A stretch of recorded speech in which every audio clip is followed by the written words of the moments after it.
ladies and gentlemen, used to get it in your fish.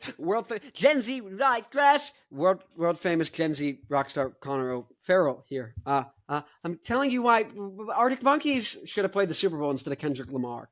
Duh. Lame Kendrick Lame -R. L-A. You know how to spell? Oh my god, good for you. Anyways, I'm sorry. I'm just joshing with you. Used to get it in your fishnets. I only get it in your nightdress. Discarded all the naughty nights for niceness. Landed in a very common crisis. Everything's in order. I'm in the wrong key. I don't know why that's happening. What the frick? But this is why. 48% of Americans, you go, what's one of your favorite genres? They say rock. 30% say rap.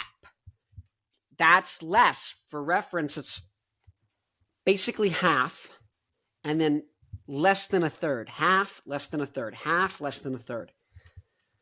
But it's not just rock versus rap, because Kendrick is notorious for being lyrically dense and sophisticated, and you need to have a college literature degree to understand what he's saying. But let's just think about it. The football, it's like two gladiators fighting. They're doing violence. Kill, kill, kill.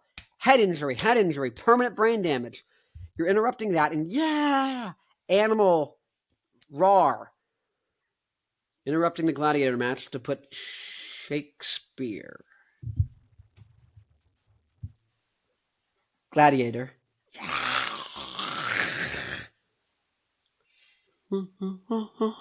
Shakespeare. I gotta be my Shakespeare.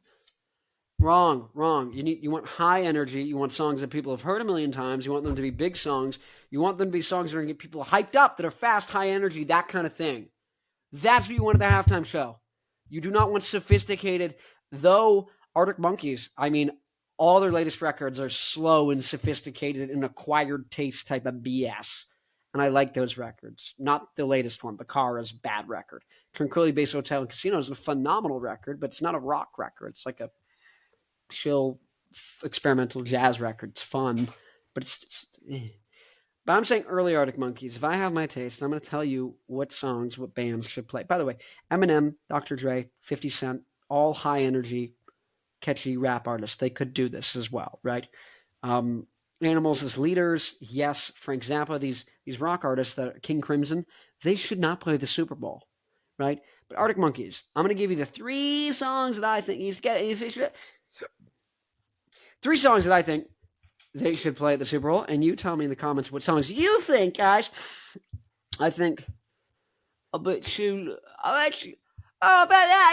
good on the dance floor. I don't know if you're looking for a man, so I don't know what you're looking for. I bet you look good on the dance floor. Duh. Then, I'm up a bit out of the street, Tracy Allen, I think actually you go, Are You Mine, then dance floor, and then you used to get it in your fishnets. Fluorescent adolescent. I think you go, Are You Mine, dance floor, then fluorescent adolescent. That's what I'm thinking. Anyways, my name, Connor O'Farrell, world famous Gen Z rock star, but you already know that. I'm famous. Oh, it's my band, Black Licorice. You already know this, but this is down the drain. You already know that. Sounds like early Arctic Monkeys, the White Stripes, garage rock, that kind of thing. This is getting closer. Kind of sounds more like Rage Against the Machine, Franz Ferdinand, System of a Down, something like that. Maybe Finger 11. Maybe. Leave a comment if you know who Finger 11 are. And I have a website called newrockdynasty.com. If you're a diehard rock fan, you like rock and roll, that is where all the new bands are. Seriously. I made a free website where instead of all the bands having separate little websites on the internet and social media profiles fighting to be heard by their fans in the algorithm, I made a website just for rock people to talk to each other. So bands, it's completely free. They make fan clubs, and they can talk about whatever they want. Their music, they can sell their merch, they can post their shows, they can do all these things, they can talk about whatever they want. Fans can make their own forums, talk about whatever they want. Oh my God. So who is there? I wonder who's there.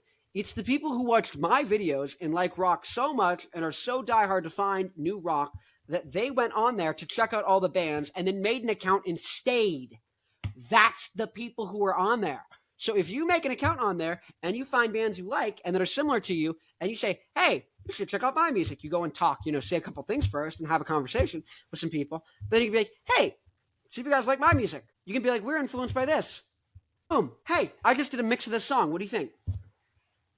Boom. Oh, whatever. You know what I mean? Like, go on there. That's how you're going to find fans. Anyways, but if you want to find new music in your fan, go on there as well. Because the bands who are making music, who are so dedicated, they're like, I'm going to make a freaking account on this website. I don't care. I'm going to talk to everyone on this website because these are the diehard people. Those are the people who are going to make music. And even if they're just starting out and it's not like the production or whatever isn't there where you want it to be, they're the people who are going to get the production there and going to get the songwriting even better, because they're the ones who care the most, okay? If you're a band, all it takes is 1,000 fans on NewRockDynasty.com spending $100, whether it's on merch or tickets throughout the course of 360 days. That's whatever, 30 cents a day on just random stuff from your band, and you make $100,000 a year if 1,000 people spend $100 in your band. So if you care about bringing back rock, Rick Beato doesn't, Fantano doesn't. They say they do, but they don't actually do anything.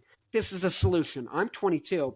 It's only going to continue to get bigger. I keep getting bigger and bigger guests on my podcast. I'm going to continue to do so. I'm going to continue to have people from NewRockDynasty.com who have small bands on my podcast in between the big guests. When I'm having Dave Grohl on and Darren Malekin from System of a Down, in the middle is going to be you, so I can promote and bring back rock, and you can launch a podcast or whatever you want and get fans going to check out your music. That's the whole point.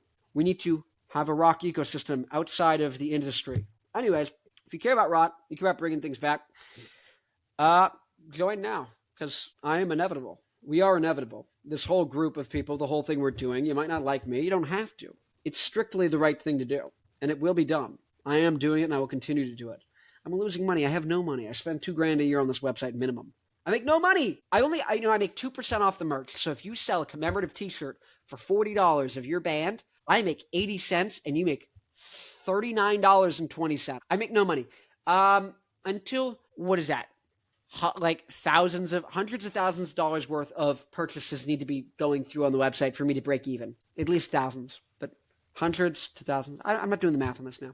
But all this is to say, actually, there'd need to be $100,000 worth. So people would need to be making $100,000. Users of the site need to make $100,000 before I stop losing money. People on the site need to make $100,000 before I stop losing money. That is how much I care about rock. And I want people to stop losing. I want to stop losing money. Do I not? Of course I want to stop losing money, which means I want you and fans to spend at least $100,000 a year on the site so I stop losing money. Now you might say, why don't I go on Instagram and TikTok? Great, go there, but they can ban you at any time. They can stop showing you to people. The algorithm changes, you're screwed. You don't get to just see everything that's posted. Your fans don't get to see everything you're posting. On New Rock Dynasty, they do. How do you know who are your followers? You might have 2,000 followers on Instagram and only 30 people on New Rock Dynasty. The 30 people will actually come to your show. Those 2,000 won't. That's the point. Anyways, I need to make $100,000. You need to make $100,000 for me to break even. To break even. To not be losing money. I care. Rick Beato does not care. He says he cares. He sells you guitar course. Guys, you can Google guitar lessons. You know this, right? You can Google them. What are we doing? What are we doing? Anyways, rockers unite. It's inevitable. I'm going to be rich and famous within like a month. It doesn't even matter. This is one of 8,000 videos. In this next video, I break down why Queens of the Stone Age would also, though not as obvious, I still think they'd make a much better choice than Kendrick Lamar. And I'm going to break down why, okay? So like, comment, subscribe if you didn't, but I'm reminding you, so you're welcome. Remember, rockers, unite!